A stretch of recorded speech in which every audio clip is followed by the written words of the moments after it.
Welcome to Man Does Tech, where I solve the problems you didn't even know you had. In this video, I will explain how to connect your Volkswagen Jetta's Bluetooth. First, let's get ready. Make sure your phone's Bluetooth is active and set to be discoverable.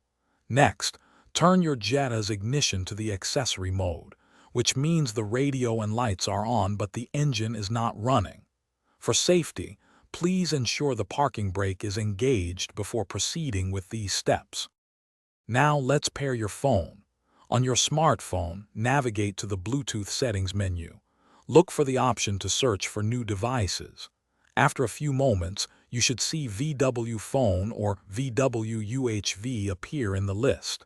Select this option to begin the pairing process.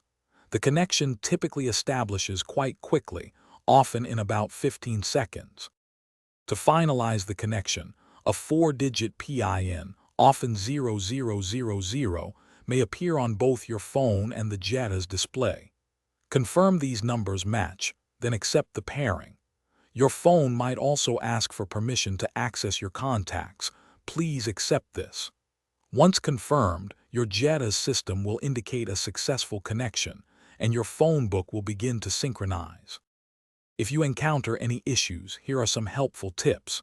First, try restarting both your phone and the Jetta's infotainment system.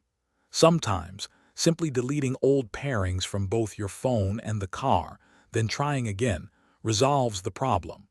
Also, ensure your phone's software is up to date.